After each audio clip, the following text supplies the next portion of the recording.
Dipersilakan Yang Berhormat Air Hitam. Terima kasih Datuk Pengurusi.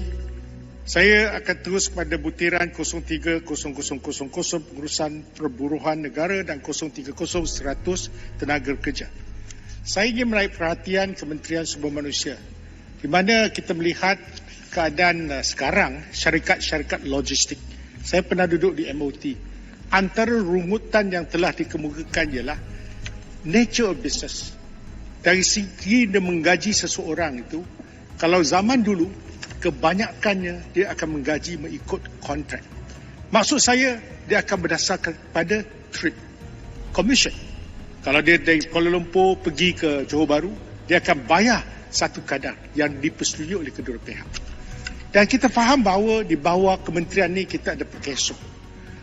Berapa syarikat logistik telah diheret ke mahkamah? Saya nak bagi sedikit latar belakang. Kalau dulu kita tak ada SKSPS, iaitu skim keselamatan sosial pekerjaan sendiri, baru kita kenalkan. Jadi kalau zaman 2008, waktu tidak ada SKSPS, maka nak mencarum pun dia tak tahu mencarum macam mana. Kerana mereka ini lebih lazimnya adalah bersandarkan kepada komisen yang dibayar. Boleh tanya kepada syarikat logistik, syarikat pengangkutan, kebanyakannya berdasarkan kepada ini. Jadi oleh kerana sudah ada kes yang diheret ke mahkamah perkeso, saya merayu kepada kementerian supaya tengok balik nature of business. Dalam kes ini sepatutnya ada cut off date. Kalau SKSPS sebelum tu tak ada, maksudnya kalau sekarang kita ada ketam baru, semua kena mencarum sendiri, biarlah mereka ikut undang-undang. Kesannya kepada syarikat logistik, kalau diambil tindakan satu, dia mungkin disaman 500,000. Tetapi 20 tahun ini, yang dia menggaji pekerja berdasarkan cara komisen ini, mereka akan diheret untuk 20 tahun dan saya rasa kebanyakan syarikat logistik akan muflis. Jadi saya rasa ini secara khusus saya bawa isu ini kerana melibatkan pengangkutan. Yang bawa bus express, ada yang bawa barangan, kesemuanya bersandarkan kepada skim ini. Jadi saya minta supaya kita beri flexibility dan kita juga melihat dari segi practicality untuk menyelesaikan masalah. Saya minta menteri buat intervensi supaya perkara ini dapat kita selesaikan secara harmoni. Kedua, saya juga melihat Akta Kerja 1955 di mana baru-baru ni saya rasa hasrat kerajaan untuk kita beri perlindungan maksimal kepada pekerja itu bagus. Tetapi pada waktu yang sama, sustainability, sama ada dia boleh sustain atau tidak. Sebab kita lihat selepas COVID-19, pandemik baru berlalu, kita ni tiba-tiba melaksanakan 3 dasar penting.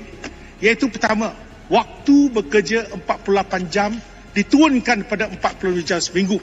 Ini akan memberi kadar dasar untuk satu gaji dan OT-nya akan meningkat. Ini boleh lagi sebab saya rasa kita tidak berpandukan pada parameter productivity. Ini satu. Kedua, yang lebih memudaratkan untuk syarikat SME yang kecil-kecil ni, masalah dia ialah apa? Tiba-tiba dulu mereka dapat gaji 2,300, jadi kerani, dia kalau kerja sampai pukul 7 dia tak payah dibayar. Tetapi dengan terlaksana Akta Kerja 1955 pada tahun ini, tiba-tiba mereka yang dalam lingkungan pendapatan 2,000 sampai 4,000, mereka tertakluk kepada pembayaran OT. Ini sekali lagi meningkatkan kos pengeluaran. Saya bangkitkan ini nak melihat keadaan yang harmoni antara majikan dengan pekerja. Dan ketiga, iaitu cuti bersalin 98 hari. Saya ucapkan tahniahlah kerajaan melihat apa kaum wanita nak menjaga. Tapi kekhawatiran saya lah, kebanyakan majikan bila nampak ibu yang mengandung atau baru berkahwin, dia tak akan ambil. Dia akan cari mereka yang dah tak boleh mengandung, mereka ambil kerana 98 hari dan kalau kita campurkan mungkin tempoh 4 bulan dia tak boleh kerja di situ. Jadi ini mungkin hasrat kita baik, tetapi akhirnya mungkin mendatangkan mudarat kepada kaum ibu muda. Jadi saya nak bertanya kepada pihak kementerian. 3 perkara ini dicampur dengan ICPT, tiba-tiba menaikkan kadar tarif iaitu sampai 40%. Menyebabkan mereka terpaksa mencari kaedah untuk membuat pengusahaan. Jadi Yang Mohd Menteri, saya rasa sudah tiba masanya kementerian meninjau perkara ini. Kita nak pastikan keadaan harmoni, mungkin moratorium, ataupun saya rasa kita boleh protect pekerja, tak ada masalah.